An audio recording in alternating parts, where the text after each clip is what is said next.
This is the Bhangra Podcast. Welcome to another episode of the Bhangra Podcast. Today we have part one of an extensive interview with Furteelay Shokeen. The team has been around since 2009 when some of the dancers were only 12 years old.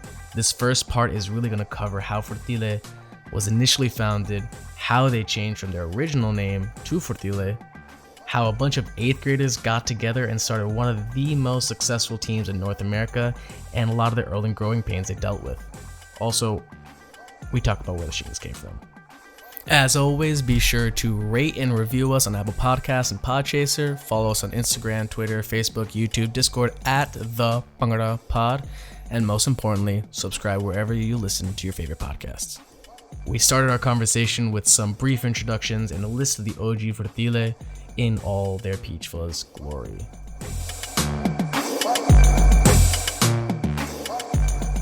What's up, guys? This is GSimz. Been with Furteelay since the start, 2009. What's up? This is Sunpreet. I joined late 2009, early 2010. Hey, what's up? My name's Sahab. I joined in 2016 after college. What's up, guys? I'm Soorya. I joined Furteelay 2016, pretty much same time as Sahab. And I made a list because I wanted to make sure I recognized everybody who joined part of the original. So we had Dave, Vic, Daman, Sunpreet, Arun, Bobby, AJ, Sahil, Nirmal Datoli, Karan Datoli, Manishi, Sunny, Parmveer, Sakraj. And I hope I didn't miss anybody. But that was like the original core that we had started with. The question everyone's wanted to know, how did Furteelay start? So a little bit of background on myself. I, like a lot of kids, just grew up doing Bhangra culturally because it was part of the family. My dad's alumni group, we used to have parties every once a year within Michigan, and I would go there and perform with the Bhangra team that was kind of there. So it was like something I was kind of already doing, but there came a point where I started watching stuff like Z Bhangra or Khalsa Junction, and I think GTV in the very primitive days, and like I was like, yo, I really want to just be on stage. It wasn't even anything about like winning or like proving anything. It was just like, yo, what they're doing on stage right now, it's sick. I just want to get on stage somehow, some way. So I tried with that team that kind of was initially part of, but didn't have luck with it, whether it was, parents didn't want to or whatever the case may be. It was just a little difficult to get to that point where I could be on a stage competing. And through that's where the idea initially inspired, and with the support of my sister especially and my family, they were like, why don't you just create your own team? Like, if you're not getting this opportunity, and maybe because I was too young in 8th grade, and who the heck would think an 8th grader You started, are you telling me you started Furteelay at the 8th grade? That's the summer before. So this is like, oh my god, probably before like Furteelay is forming. Like either I had just finished 8th grade or I'm transitioning into 9th, some period around there. So, dude, how old was Arun? Like, Arun was like one of the more famous members of Furteelay. How was this guy in diapers at this point? Like, how old was he? I joined when I was 15 or 16, which meant he was 12 or 13. Oh my god. So I remember hearing like whispers about this team, right? And then I think I hit up Simz after that, and it was actually on BTF. I hit Simz up on BTF. I think I still have that message. But I remember Simz, he typed up this long message, and he was like, "Oh, we'd love to have you," and this and that. But at the end of the message, he was like, "At this point, we're only going to add you as a reserve. Like we don't even want you full time." He was like, we're just gonna add you as a reserve for now, and then if you're good, we'll bump you up to full time. All right. I was like, all right, straight, I'll take it. That's good enough for me. And so it just kind of went from there, and then that's how I joined the team. The conception of like Furteelay like coming together before even the name, because I'll tell you one thing right now. We started with Nachde Punjabi Gabru. That was the name that initially came that we started with, and so I think we had Nachde NPG at Bhangra Fusion and Jawani, and then after that I believe we changed it when we went to Masti. Bhangra Fusion, we didn't even get accepted, and then we asked if we could be exhibition, or I think we applied for both, and that was just like, the feeling that we always wanted. Let's just get on stage, and then we started getting that, and then we got accepted to Jawani, and then I think that's where we first had our like lesson of like how you should actually go to comps a little bit more prepared. Like the week of, you shouldn't be like telling how to do the move. We had Manu, shout out Manu Harsimran from PDDS, who guest danced with us at that time. Panj Daryawan Dishan, OG Detroit live Bhangra team, where we picked up a lot of stuff from them, and he essentially one of the guys I knew, and he came through for that comp, Jawani, which was in Brampton, I believe, or somewhere around there. And I think like the week he came in, like the week before we left, he's like, what the hell? You guys are like learning like how to do the moves properly like the week of that you're going to the comp. Like next time you should not be doing this shit. And then like when we went to tech time, like there was so much shit where like you're just calling out our dancers like for like fucking up, like endless shit. So I'm just like imagining this like 20-year-old yelling at like 15-year-olds. Yo, you fucking suck! What are you guys doing? That's exactly how it was. Like we weren't old enough to drive ourselves to the competition. That's how young we were. Yeah, our parents drove us. And then we wanted Arun to dance, but there's an age limit of 16. Now, here's where the interview gets a bit difficult to follow since we kept jumping back and forth, not really naming the years of all these competitions. So I'm going to chime in every now and then and tell y'all when these comps were and just clarify any confusing information. So Jawani was in 2010. Later during the summer of 2010, Big Apple happens. Then VPD happens in 2011. And then a month later, MLIB, also known as My Life is Bhangra, occurs. Big Apple that summer. And I think, first of all, we were just so excited because I think we were still riding on the like, yeah, we weren't placing, but like, oh my God, we're going to comps. Like, this is cool. Yeah. Like, really exciting. And then I think that's where I think we initially were like, okay, we need to like kind of pick up what we're doing. Like we were clean here, but we got feedback that like our formations were like literally in one spot like the whole time or one segment. Gotcha. Like you guys aren't really doing anything cool. So we tried to add a little bit of flavor to that when we got to VPD. VPD was where we snapped. We went to Big Apple again, the second one, and that's where Sunpreet had mentioned earlier, one of the turning points where we placed. We got our first validation. We tied third with DCBC, and that was the biggest thing. So we kind of did have a high. We're like, oh my God, we like got third, and we can do this. And then we go to VPD, and then we fall flat. And I think that's why there was like that turning point of like, we tasted success a little bit, and then we fell flat again, and then we were just like, no, like this is not going to be acceptable. So just to preface VPD, I think VPD was in North Carolina or South Carolina, one of the two, and we had just driven down like 20 hours the night before or something like that, and so we had a bunch of car trouble, and so we were already kind of like frustrated, and then the competition happened, and we were like, okay, it's been a while now. And like Simz said, it's like the high of going to competitions, it wore off because at this point it's been about 1.5 or 2 years.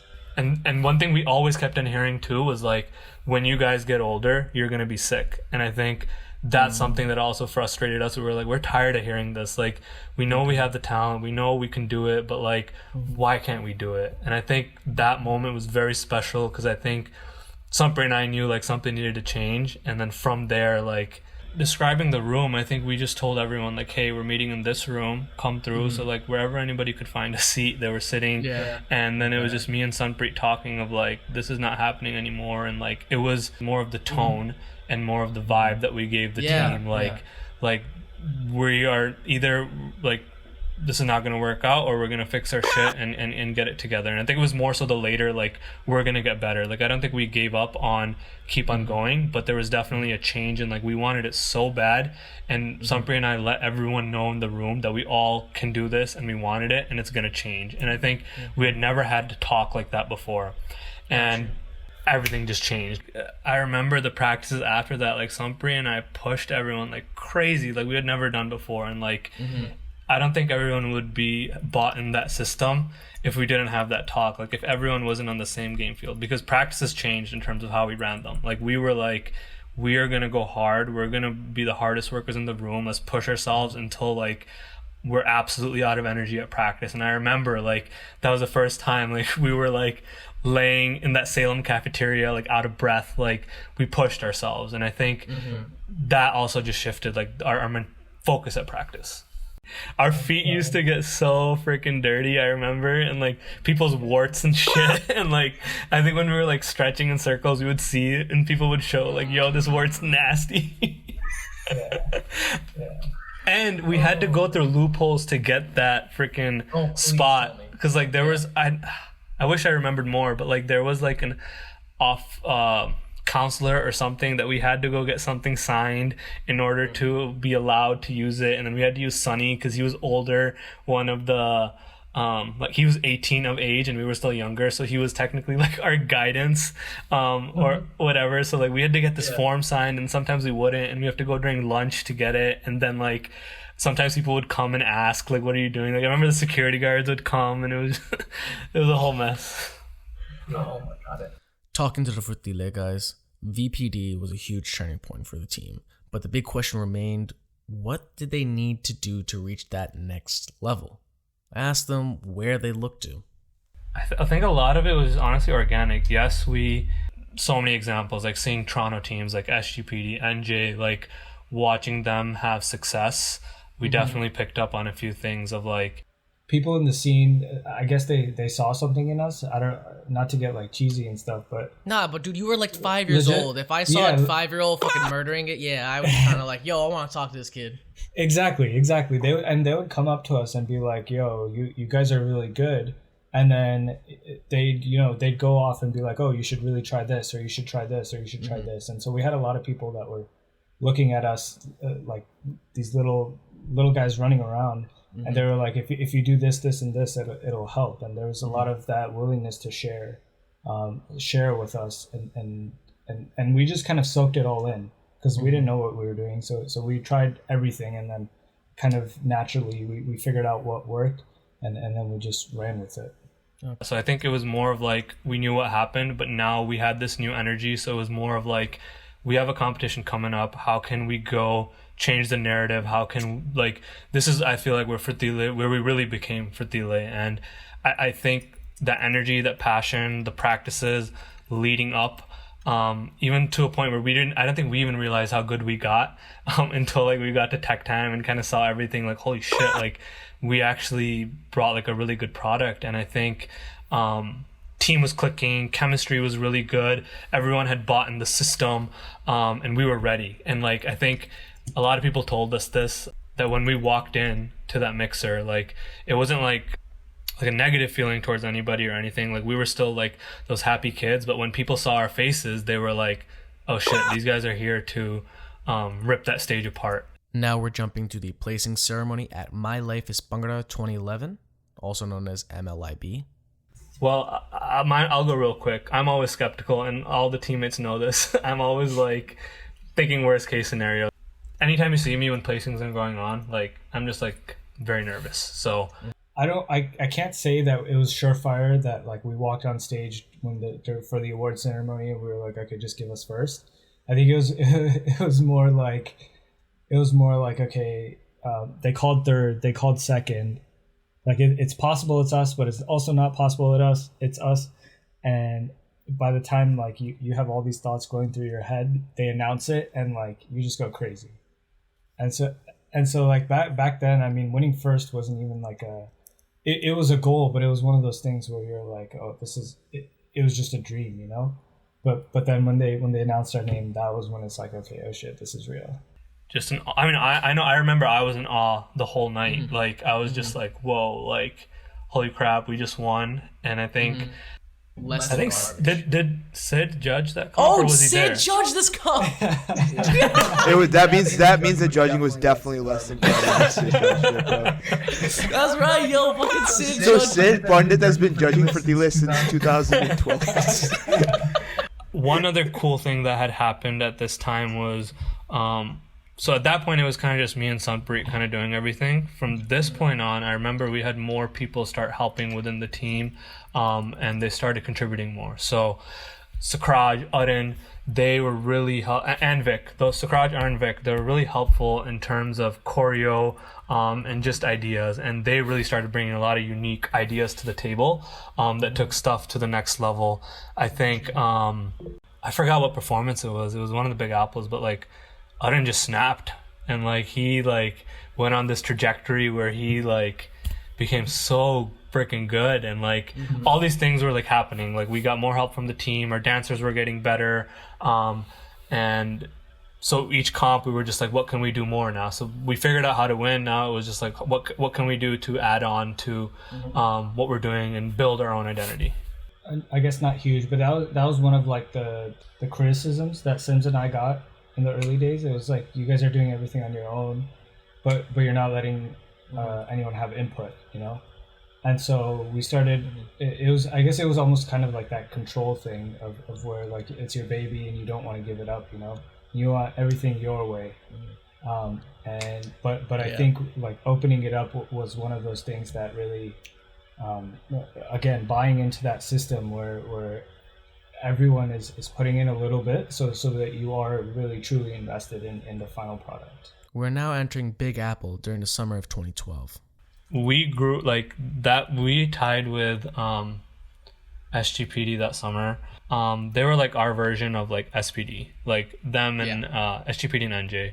One biggest moment that happened to me, and they may or may not remember, but I remember me and Sunpreet talking about it, was I think after tech time, they came up to us or something at Big Apple, and they were like, yo, these kids got a lot better. Like, and that, just hearing that from them, irrespective of getting that second or tying with them, we were just in awe. Like, dude, we've looked up to you guys since we started Bhangra. Like, you're one of the reasons we do Bhangra. Like, and to even say that statement, like, I think high schoolers, it was just like, wow, like, you guys acknowledged us. Like, holy crap. So like they were there when we kind of started. Okay. And so them saying, you know, them telling us that we got so much better, just like I think a year and a half or 2 years later, was like, I think that's why it was like really truly so special, because they saw us from the beginning and like where we started. And then we kept seeing them over and over again at various competitions. I think Musty they were at. And then we saw him again at Big Apple, and I think that was one of the big things, like Simz said. And now we're entering the fall of 2012. So this is where we had a shift where some of our dancers, we didn't have as many as the core people before. We needed some new dancers. So this was actually another cool part where dancers came from Wolverine, Bhangra, some of our boys on that team. Sorry, just a quick frame of reference. This is when most of us are entering college. So freshman year of college. And that's kind of why a lot of our dancers dispersed and they went all across the state. But this is why we needed new dancers. Oh, okay. They had been doing collegiate Bhangra for a while, and they were just seeking something new. We kind of knew them, and it was like a perfect mesh. And like when they joined, like, chemistry doesn't always work out, but like we were very fortunate that when they joined in, like they literally became our brothers, and like till this day, like those guys are our brothers. And I would say they're like, if that first list was like the OGs, this is like the OG 1.5. Like they're just, if not the OGs, like they're part of it too. And with them, they had experience, they had danced before, so we didn't necessarily have to train people from Raw, but like they brought in a good vibe. Like it was just like, you're getting dancers coming in and they're ready to go. We had our system, and we just kept like that same vibe. We kept riding it out. Although there weren't any team chemistry issues, they did have to make some changes going from predominantly high school dancers to predominantly college dancers. Yeah, so we went from I think practice, I think 3 or 4 practices, 2 hours a week, to doing I think almost 12 hours within 2 or 2.5 days. So it was legit. It was legit like Friday night after school from like 8 to 12, and then Saturday morning from like 10 to 2 or 10 to 3, and then. Well, fuck you guys, and then man. I think Sundays we left for school. And like and there was I remember this one weekend specifically. Shout out Akam. He wanted to go to one of the football games, and so he's like, yo, and it was like a week or 2 before competition, right? And so Simz and I were like, there's no way you can skip, right? We're having this practice no matter what. Yeah. So he's like, okay, how about if we shift it, right? So instead of doing like 10 to 3, how about we do 6 to 10 or 6 to 11, 6 a.m. Mind you, after practice, after a Friday night practice from 8 to 12, 8 p.m. to midnight, let's do a 6 a.m. to 10 a.m. or 11 a.m. practice. And we were hesitant, but we were like, okay, let's put it up for a vote, to the team. And we voted for it. And like, I mean, credit to everyone. Everyone showed up. We had the practice. It was a proper practice. But it's like that's the lengths we went through, and like that. But before that was MCB. And that's where we had our first, like, after a long time, like our like a not a placing. It was tough. I mean, you're dancing in front of your home crowd. We're used to success. We know how to do things now. I think to a fault, on my end, I think this is where finding the balance of like creating something new versus keeping versus not keeping. And I think that's where things got a little tough, where we had a set which we took to Big Apple, and then we kind of modified it for T-Dot and BBC, and it worked well there. And then we went to MCB, which was pretty soon, like I think within 2 months, like in January.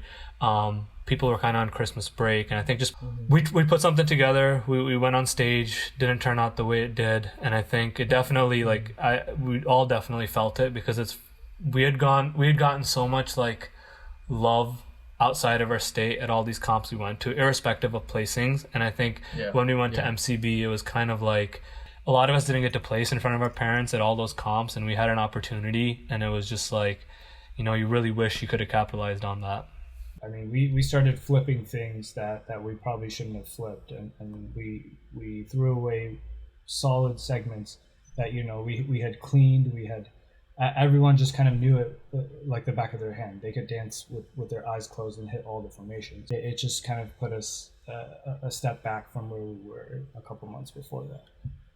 A lot of these successful teams, like, they'll do one comp a year, and I was like, okay, that makes sense. But if you're doing so many, like, FCB is actually a great example. I think you guys did that pretty well, where even if you do something fresh, like, you'll clean it to the T from one comp to the other, even if we haven't seen it before. And I think just finding the balance of, like, okay, you do need to clean new shit if you're going to put new shit in at the sacrifice of an old segment. And I think just that transition was kind of rough.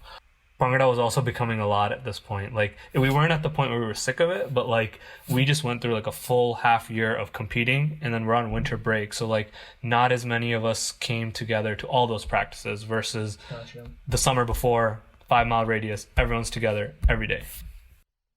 Yeah, and like you have dancers, that want to go to the football games. They want to do this, they want to do that. But the problem is the only time we could practice is like Friday and Saturday, which is prime time. Doing other shit, right? Doing college shit. On one hand, we were like, okay, we didn't place. But then the other part of it was like, you know what? Like, we watched it and we talked about it after, and we were like, we really didn't give our best effort forward, and we could have done better. Now, at this point of the conversation, I really wanted to save these sillier questions for the end, but I was cracking, so I randomly just spill halfway through because I just had to know. When did the shings start? So for the uninitiated, Furteelay has a few famous gimmicks that are unique to their team's identity. Trampolines are one of them, and more famously, the... So that was before MLIB. Yeah, MLIB. Yeah, I remember it was one of those situations where we're in that cafeteria that I told you about, and like just playing music and like, yo, think of whatever core you guys can think of. Like, let's see if we can think of anything cool. And I remember one of the groups was Bobby and Sakraj, and like we all started presenting our stuff, and then like Bobby and Sakraj did that move, and then we were just like, yo, this is sick. And then from there the idea literally just went in that set. We added that sound effect, and then I don't think we knew it was gonna hit as much as it did or become our identity, but like I remember that group, and I'm pretty sure it was them too, like they thought of that shing, and it was like I think the song was Pat Sutya by JK, and the second verse, Dod Chitta Suit Tere Bolalni, I think that verse, I think that's where they did it, and then the rest is just history. And then I added the shings and the music, and I had one at home, and I brought it, and I was like, let's think of something with this. And then we tried a couple things. We tried like we tried crisscrossing, and we tried everyone jumping on like one by one, and we tried this and that, and then we finally just settled on I think the first time, well actually all the times, we just settled on one person jumping onto the back, and then two people going ham and like putting it into a midla segment, because like we didn't know how else to incorporate it, so we were like, you can throw whatever you want in a midla and it's usually okay. So like I think we were also kind of seeking something fresh ourselves. Like Bhangra has been done a certain way, like what can we do to be outside of the box? And I think that's where those funky ideas started coming from, where it's like, what can we do that's something different? All right, back to the real questions. So now we're going into the fall of 2013, and the cracks are starting to show. Dancers are starting to graduate, and Furteelay has to start pulling more and more out-of-town dancers to fill rosters. I don't think we had 12 ever fully. We're all at a different stage of our life at this point. I think we've been doing Bhangra for like 6-7 years at this point, and I think a lot of us were rearing the tail end of college. That was a long time we had done Bhangra. So, some people were thinking about retiring, some of us were graduating. It was like a different priority for all of us. And Gotcha. I can say for myself at that time, I didn't understand that change that well, and I didn't handle it that well, because I became so focused with winning that change I didn't pay as much attention to the different moving pieces versus just wanting to win. That took the fun away from the team, because it was all about winning versus why we really started this team in the first place. It got to the point where placing wasn't really enough. It was always that battle of practice or have fun at college, practice or have fun at college, or not even college, but like outside life, because it was like most of us were at school from Monday through Friday, and Friday night through Saturday night was practice, and then Sunday was like the one true day we had to do something. And even then it was like we were so exhausted from practice and school, Sunday was just a day to catch up on shit that we had just left behind throughout the week. And it just got to the point where it was like not everyone was bought in anymore. Like not everyone was giving that full time, and people were done with the placing, and they had done it, and so it was time to move on. Now we're talking about T-Dot in the fall of 2013 and MCB in January of 2014. That was definitely one of funnest, yet also one of the most frustrating points that we had as a team. But we went to WBBC, and then so we didn't compete for super long. We didn't compete that summer, and that year was similar to like MLIB, whereas it's like we're gonna snap, we're going for the dub. But I think that's where we started becoming like, let's aim to win. That point we felt really confident, like coming off of T-Dot with that win. We took that same mentality, we went to MCB, and I think it was definitely tough, and like for sure when we went to that judges meeting, like our faces were pissed. Like we on our end, we like at some points we felt like the competition wasn't fully described as a folk competition. We knew it was folker, felt like we hit the checkbox and everything, and then we added a few creative things here or there, and maybe we didn't do our moves in a sequence of like 8 or the exact sequence they should be, but we felt like every other checkbox we checked off. Like we were the cleanest. We felt like we were the cleanest. We felt like we had the best energy, but then we just felt short in the traditional category because we decided to do a couple extra things for our home crowd. It was a robbery. It was a straight robbery. I'm being honest with you. I was there and I watched every single team perform. It was a straight robbery. So we kept most of the T-dot set. We cleaned it. We refined it. We changed up a couple segments, but it was like we felt good. Like we felt, you know, that MLIB level where we walked into that weekend feeling like, okay, we own this. We're gonna run it, and we're gonna make sure we win first. That was one of the moments. That was probably one of the competitions where we were furious. Like we did everything right. We stuck to our system. Everybody was just clicking, having a good time. But for whatever reason, the judges didn't think so, and that was like one of the times we were pissed. To our credit, I'll tell you one thing. I don't think me and Sunpreet like yelled at them when we're there. Like we were pissed and we asked questions, but that's something me and him would never do. Like we would go to these Toronto competitions and people would lose, right? And the team that lost would show up with bats to the hotel. Shit. What? Legit, like that's happened. Oh my God. And we were like, okay, like at that, even like at that point, we were like, okay, if you're gonna show up with bats and like have a fight over it, like what's the point, you know? Like we never wanted to turn into that. Like we saw the shitty side of people, and we never wanted to turn into that.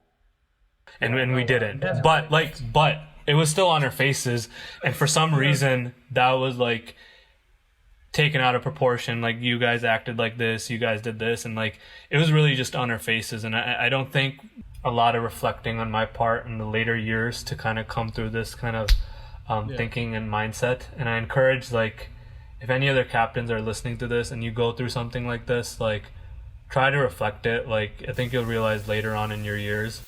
Now, Bruin Bhangra is a huge competition out in LA during the summer. It demands a creative and production-based performance. First time Furteelay goes was in 2015, and they don't compete at all the entire following season, preparing for Bruin 2016. But basically, so 2015 happened, we went to Bruin, and 2015 rolls around. We take a decent set. I think it was really clean. Maybe not what the rubric wanted at that time. Like, I realized after that, like, really outside of the box, you got to figure it out. But that was a loss where I was just like so frustrated, where I felt like Bruin was the comp. I wanted to go back and win again. Like, that was it. And that's where, on my end, the focus became like, I just want to win Bruin. I just want to win Bruin. And that's it. And from there, I got a little crazy with it. And I think that led to, I don't think we competed all of we did WBC before Bruin, but after Bruin 2015, we didn't compete at all, because I think towards the end of that, we needed so many dancers that we were kind of outsourcing, borrowing, that it wasn't even like the original full core. The first time we went was more, we still had the mentality that we wanted to do well there, but I think it was a lot of it was just the excitement of being there, while still wanting to win. The second one more was where it was really stressful. Like, I think we, to a sense, we went away from what we did best just to think of such creative ideas. And I think that put so much pressure on all our dancers. Like, I remember, like, the worst feeling was, and I know, like, first half of the podcast was kind of like all this other stuff, but I think it's important to share this too. I remember we had our projector, and we kind of left it in the hotel, and I just remember all of us feeling a certain type of way, where we were just like, we had a huge gimmick where we were going to show like a face through smoke, and like we had forgotten that. And then at that moment, we were all just like, you could just feel it, something was kind of like not there that we always had. And I think that was like a really tough moment to kind of soak in. No one had chemistry, you know, no one was on the same page. Literally no two people were on the same page. It just didn't feel like Furteelay. I think we had like three types of people on the roster. One group was really excited to just be there. One group wanted to really win. One group was kind of in the middle and not sure. And I think for the most part, it was just like us kind of running practice, and everyone just like everyone was just kind of confused, I feel like. Our practices went from making sure every single dancer was there the whole time. It went from, you know, our practices became 8 people at a time or 6 people at a time. Yeah, and so it was like I think there was maybe a hand. You could probably count all the practices we had as a full team on one hand. and most of those were actually in California. It was either me or Sakraj. One of us like went too hard at like yelling at the team, and I think that's where like I think Sunpreet came up and told us like this is not like what Furteelay is, and I think at that point it was just like, whoa, like I took the fun, like we took the fun out of the team, like what it used to be, and I think that's probably the biggest moment that like made me realize that things could have been a lot better. And when Bruin finally ended, on some cases it was like relief, like thank God this is done, like this was so stressful for so long, we had this target on our back for a year, like thank God like this is over with.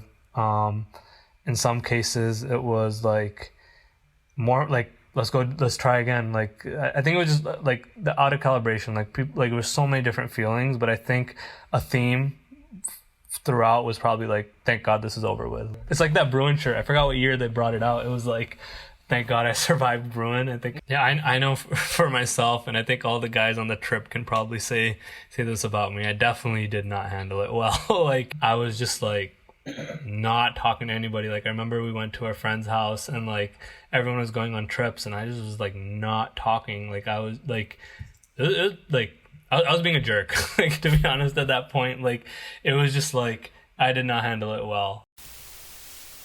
after Bruin 2016, the future for Furteelay was shaky. Not many of the corn dancers were left, and Furteelay actually had to hold its first tryout since 2011. And then...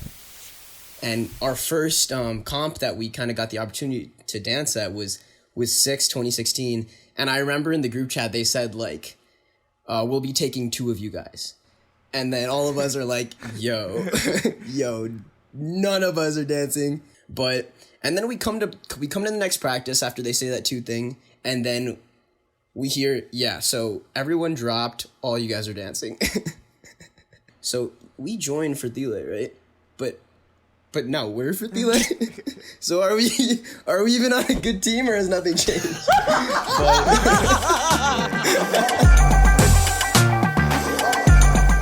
Subscribe to the podcast to get the next episode of the Furteelay interview as soon as it's released. Thank you for listening to another episode of the Bhangra Podcast. Be sure to follow us on Apple Podcasts, Spotify, or wherever you listen to podcasts. Please help us out by rating and reviewing us on Apple Podcasts and Podchaser, as that really helps others find the podcast. Also, don't forget to follow us on Instagram, Twitter, Facebook, YouTube, all of them at the Bhangra Pod. If you want to know what else is going on in the podcast world, sign up for our newsletter and join our Discord server to get exclusive content you won't get anywhere else. There will be links to all of those in the show notes.